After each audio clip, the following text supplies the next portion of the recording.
میں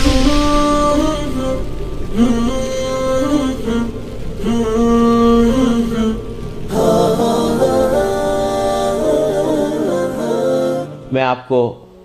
خود اپنا تجربہ بتاتا ہوں کہ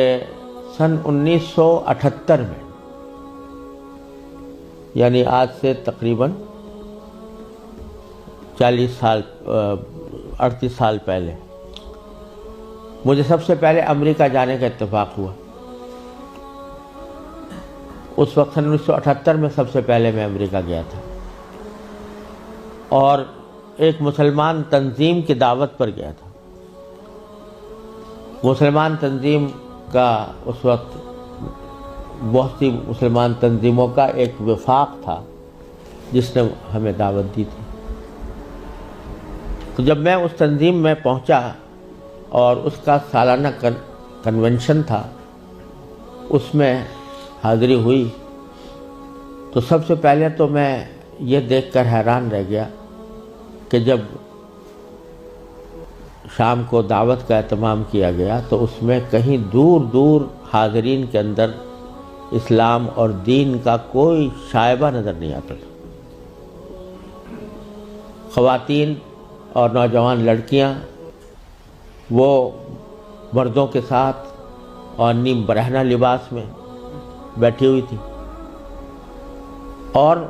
پھر اعلان یہ کیا گیا کہ اگر کسی کو حلال کو کھانا کھانا ہو تو مچھلی استعمال کریں، جس کا مطلب یہ تھا کہ کھانے میں حلال کا بھی کوئی فکر نہیں تھی۔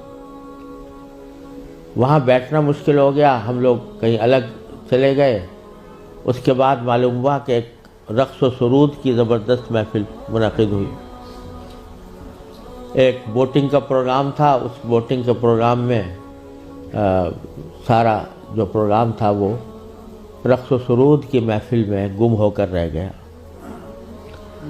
یہ سارے نظارے دیکھنے کے بعد جب مسلمان تنظیم جس نے دعوت دی تھی اس کے سربراہ سے میں نے شکوہ کیا کہ بھائی آپ نے یہ مسلمان تنظیم ہے اور اس میں کہیں دور دور بھی کوئی شائبہ دین کا نظر نہیں آتا، تو آپ کیا کرتے ہیں، کس وجہ سے آپ نے یہ اجتماع منعقد کیا ہے؟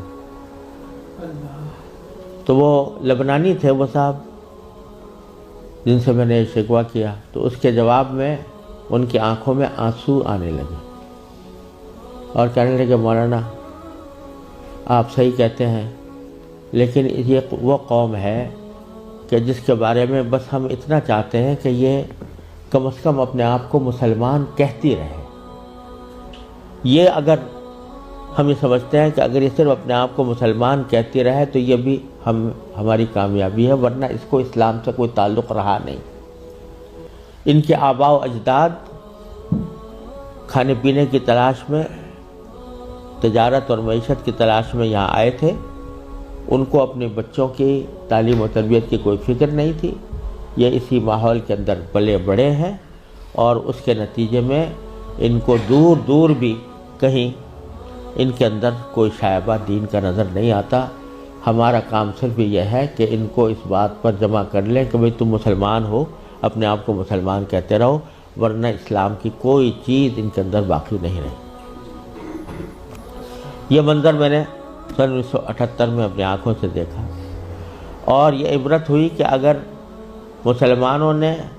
اپنے بچوں کو، اپنی نسلوں کو صحیح تعلیم و تربیت دینے کی طرف توجہ نہ دی تو اللہ بچائے یہ اس بات کی کا اندیشہ ہے کہ اللہ بچائے جو آنے والی نسلیں ہیں وہ اللہ بچائے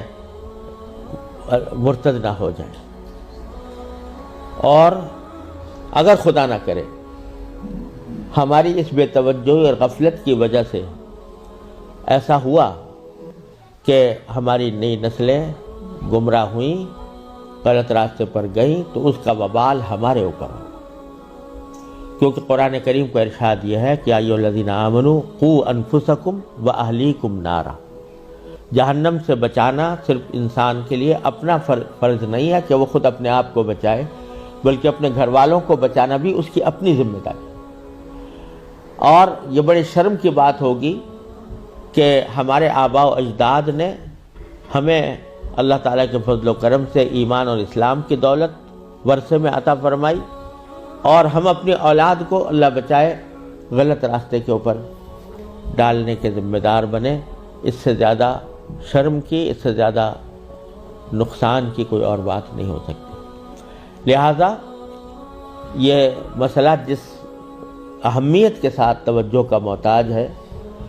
اللہ تعالیٰ کا بڑا فضل و کرم ہے، اب حالات میں تبدیلی آ رہی ہے، خاص طور سے انگلینڈ میں اور امریکہ میں بھی اب